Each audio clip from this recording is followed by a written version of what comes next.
Γεια σας αγαπημένοι μου. Πιστεύω να μ' ακούτε. Ήθελα όμως να φαίνεται όλο το μέρος εδώ που βρίσκομαι, το μαγικό.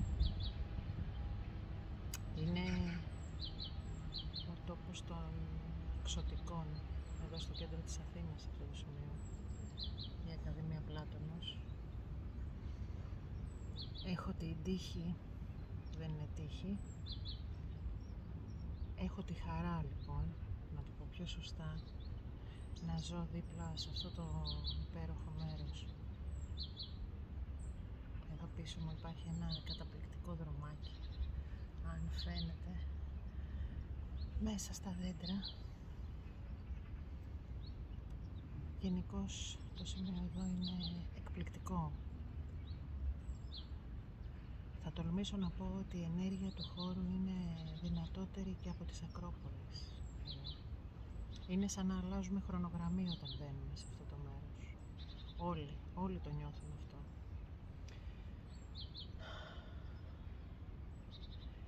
Ήρθα σήμερα εδώ, ήθελα να κάνω αυτό το βιντεάκι και ήθελα να μιλήσω για την ευγνωμοσύνη σε αυτό το βιντεάκι, γιατί όπως ξεκίνησε η χρονιά, ξεκίνησε πάρα πολύ δυνατά, με όλους να είναι σε κατάσταση εκτάκτου ανάγκης από όλες αυτές τις αλλαγές που συμβαίνουν. Είναι καταιγιστικές, είναι πάρα πολύ γρήγορες, είναι πάρα πολύ δυνατές, όμως μέσα σε όλο αυτό οφείλουμε στους εαυτούς μας να αρχίσουμε να ευγνωμονούμε. Οφείλουμε στους εαυτούς μας να αρχίσουμε να παρατηρούμε τη διαδρομή που μας έχει φέρει μέχρι εδώ και να πούμε ένα τεράστιο ευγνωμονώ στους εαυτούς μας πάνω απ' όλα και μετά στους οδηγούς μας, στην εσωτερική μας καθοδήγηση. Άλλοι το βιώνουν ως εσωτερική καθοδήγηση, άλλοι το βιώνουν ως τον Θεό που τους μιλάει, άλλοι το βιώνουν ως τη συνείδηση, τον Ιησού. Ο καθένας βιώνει διαφορετικά αυτό που ακούει και του μιλάει μέσα του. Το μεταφράζει διαφορετικά, όμως για όλους είναι το ίδιο. Δεν έχει σημασία πώς θα το ονομάσουμε. Σημασία έχει ότι υπάρχει καθοδήγηση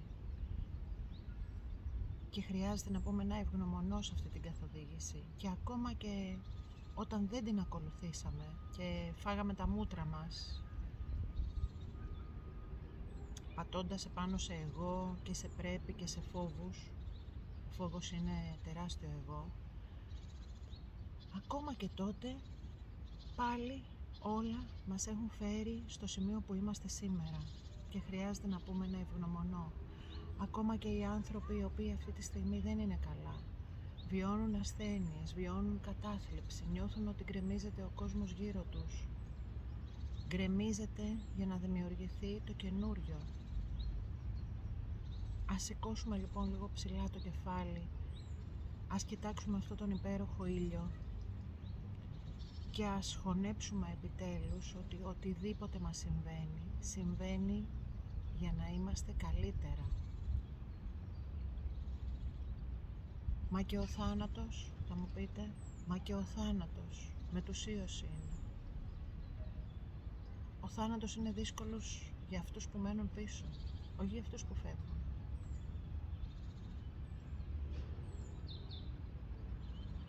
Δύσκολο στην κατανόηση αυτό. Όσο όμως σιγά σιγά το ακούτε και το βάζετε λίγο περισσότερο μέσα σας και το ταξιδέψετε να φτάσει λίγο στην καρδιά σας αυτή η πληροφορία, τόσο είναι που θα καταλάβετε ότι αρχίζουν οι φόβοι να εξανεμίζονται.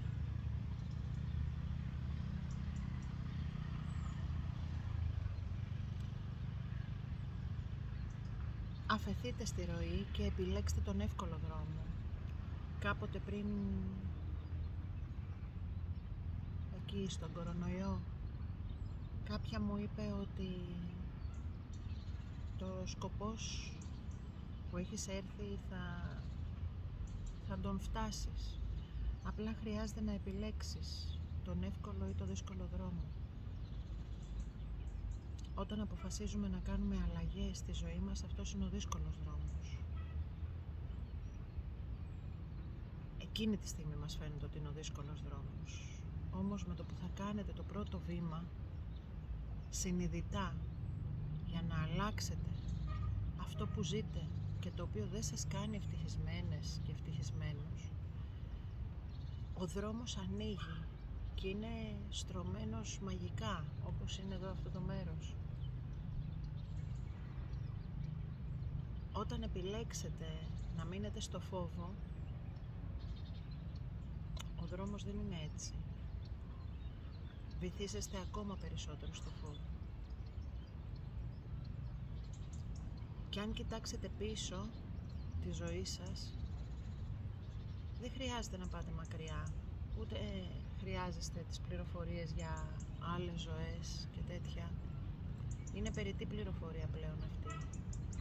Και θα σας πω πιο κάτω για ποιο λόγο. Αν κοιτάξετε τη ζωή σας στο τώρα, θα δείτε ότι όποτε δυσκολευτήκατε να κάνετε ένα βήμα διαφορετικό, μετά σας οδήγησε σε μαγικά μονοπάτια.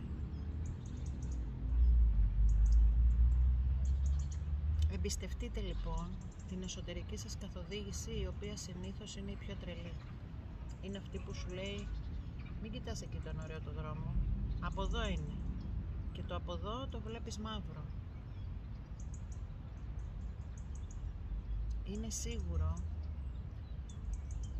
ότι εδώ ερχόμαστε για να μάθουμε να μην φοβόμαστε. Άρα όταν επιλέγεις τον όμορφο δρόμο, αυτό που νομίζεις ότι είναι εξ αρχής γλυκός και δελεαστικός, αλλά κοιτάς τον άλλο δρόμο και νιώθεις φόβο, ουσιαστικά εκεί χρειάζεται να πας, εκεί που νιώθεις το φόβο. Γιατί η διαδρομή της ψυχής όταν ενσαρκώνεται είναι να ξεπεράσει όλους τους φόβους και να ελευθερωθεί. Έτσι έρχεται η ελευθερία. Είμαι ευγνώμων λοιπόν για όσα προσωπικά έχω καταφέρει ξεπερνώντας τους φόβους μου, και έχω δώσει υπόσχεση στο εσωτερικό μου παιδί, στον ανώτερό μου εαυτό, στον Ιησού που είναι πάντα παρεάκι δίπλα μου και τον αγαπώ, αυτή τη μαγική ενέργεια, στους βοηθούς μου όλους. Είμαι ευγνώμων γιατί πλέον είμαι έτοιμη και για το επόμενο βήμα, το οποίο δεν είναι εύκολο, αλλά χρειάζεται πάντα να ξεπερνάμε τους φόβους μας, να πηγαίνουμε παρακάτω, να τους βλέπουμε, να τους παρατηρούμε, να τους αναγνωρίζουμε, να τους παίρνουμε αγκαλιά, να τους ευγνωμονούμε γιατί υπήρξαν εκεί και μας δείξανε το δρόμο, και μετά να πηγαίνουμε παρακάτω. Όσον αφορά αυτές τις προηγούμενες ενσαρκώσεις και το κάρμα που τώρα τελευταία συνεχώς το ακούω γύρω μου και το συζητάμε και γίνεται έτσι πολύ κουβέντα γι' αυτό, έχει έρθει μέσα από την πορεία μου σε όλο αυτό το πνευματικό μου δρόμο αυτογνωσίας, κάτι το οποίο, μια θεραπεία την οποία την ονόμαζα Karma Release. Έχω μια πολύ αγαπημένη φίλη η οποία πάντα μου έλεγε, δεν πρέπει να το λες έτσι, χρειάζεται να βρεις έναν άλλο τίτλο γι' αυτό. Και όντως, γιατί δεν αφορά μόνο το κάρμα, αφορά το κάρμα, αλλά μέσα από το να δεις τους φόβους σου που προέρχονται πάντα μέσα από το κάρμα σου, να τους αναγνωρίσεις, να τους πάρεις αγκαλιά και να πας παρακάτω. Είμαι ευγνώμων για όσους με έχουν εμπιστευτεί και το έχουν κάνει αυτό, γιατί μαζί με αυτούς ταξιδεύω κι εγώ, αναγνωρίζω πάντα δικά μου κομμάτια μέσα σε αυτό. Όλοι όσοι δηλώνουν, θεραπευτές, δάσκαλοι, ό,τι και αν δηλώνουν, να ξέρετε ότι πάντα μέσα από αυτό εξελίσσονται και οι ίδιοι, μέσα από την ανταλλαγή εξελισσόμαστε όλοι. Κανένας δεν εξελίσσεται μόνος του στην κορυφή ενός βουνού. Να σας θυμίσω ότι και ο Ιησούς μέσα στον κόσμο βρισκόταν και όταν απομακρυνόταν από τον κόσμο ήταν ακριβώς για να ξαναβρει το κέντρο του, να ξαναέρθει σε ισορροπία και να ξαναβγεί στον κόσμο. Δεν απομονώθηκε σε ένα βουνό, ούτε ο Σωκράτης, κανένας από όλους αυτούς οι οποίοι μας έχουν διδάξει και μας έχουν δείξει το δρόμο. Δεν μας έχουν μόνο διδάξει, μας έχουν δείξει όλοι πώς το έκαναν εκείνοι και το έχουμε, το ξέρουμε. Μέσα λοιπόν από τις δικές τους τις διαδρομές βλέπουμε ότι όλοι αυτοί ήταν μέσα στον κόσμο, δεν ήταν απομονωμένοι. Χρειάζεται λοιπόν να είμαστε μαζί σε όλο αυτό. Εγώ προσωπικά το χρειάζομαι και το λέω και ευγνωμονώ όταν βρίσκομαι έτσι πλέον και εκτός Αθηνών και συγκεντρώνεται ο κόσμος και κάνουμε διαλογισμό και ανοίγει όλο αυτό το μαγικό και βλέπω μετά τα μάτια τους και βλέπουν και εκείνοι τα δικά μου. Πώς νιώθω όταν ανοίγεται όλο αυτό.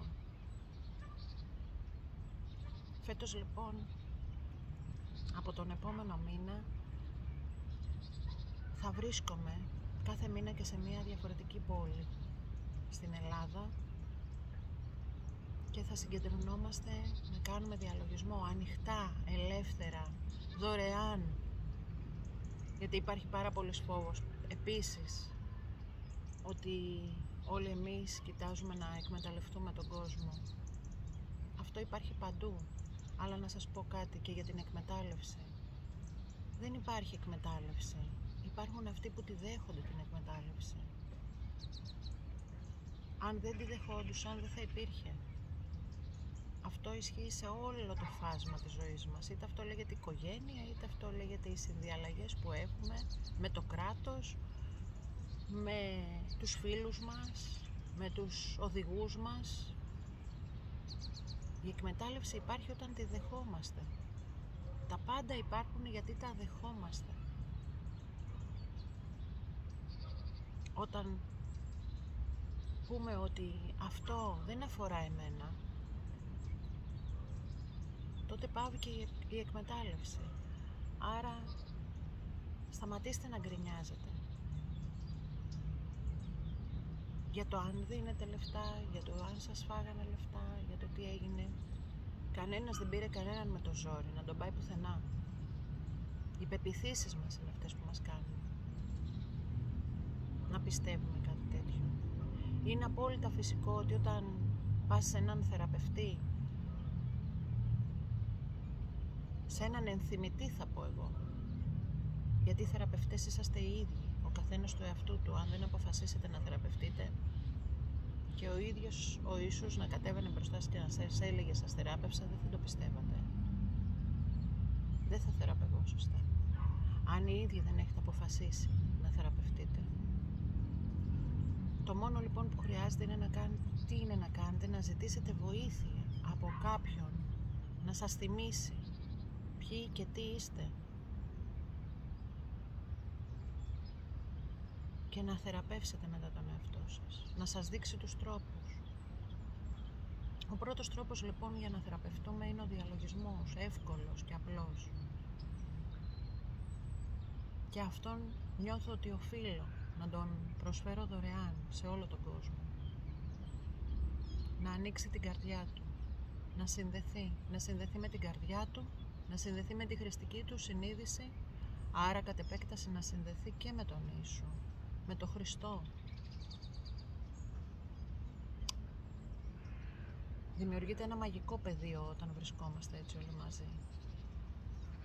Και πάντα αυτή η ενέργεια είναι εκεί. Γιατί αυτή η ενέργεια έχει πλέον γιωθεί στον πλανήτη.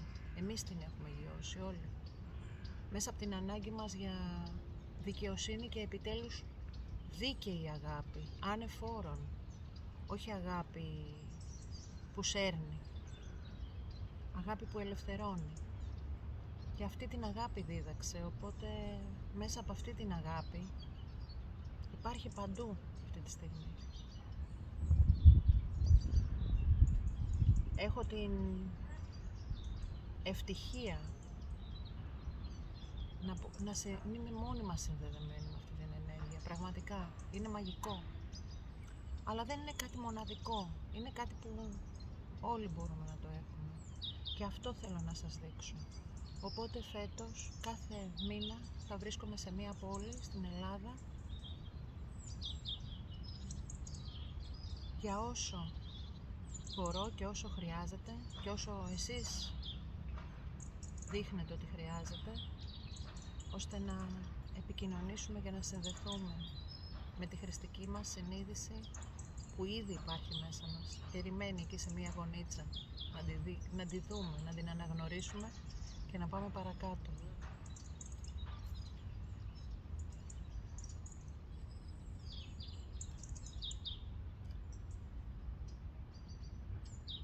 Αυτά έχω να πω. Όσοι χρειάζεστε,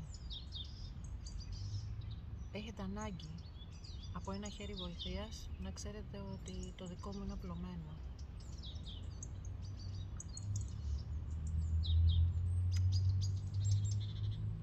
Είμαι ευγνώμων για όλο αυτό το ταξίδι. Δεν είναι εύκολο, αλλά είναι μαγικό. Είμαι ευγνώμων που περνάω σε ένα νέο πεδίο, σε μια καινούρια χρονογραμμή. Αφήνω την παλιά πάρ και πάμε να συναντήσουμε την καινούρια πάρ, ακόμα πιο ανοιχτή, ακόμα πιο ενωμένη με τον κόσμο. Με αγαπώ και το κάνω αυτό. Και εφόσον με αγαπώ, αγαπώ και εσάς. Είναι αυτό αλληλένδετο. Δεν γίνεται να σας αγαπώ αν δεν με αγαπώ. Άρα με αγαπώ και σέβομαι πλέον την εσωτερική μου καθοδήγηση. Και αυτό δεν μπορεί να γυρίσει πίσω πλέον. Καλή συνέχεια σε ό,τι κάνετε. Αύριο το βράδυ θα έχω και ένα live στο YouTube. Εκεί θα ανακοινώσω και ένα σεμινάριο που έχει έρθει, είναι μαγικό. Και η κατάληξή του θα είναι ένα ταξίδι στην Ιερουσαλήμ, για να δούμε τον Ιησού αλλιώς, για να δούμε το Θεό αλλιώς, για να αντιληφθούμε τελικά τι έλεγε εκείνος τότε, τι συνεχίζει και ψιθυρίζει στις καρδιές μας μέχρι τώρα και τελικά τι είναι Θεός. Σε αυτή τη νέα ενέργεια του υδροχώου χρειάζεται να αντιληφθούμε τι είναι Θεός. Καλή συνέχεια.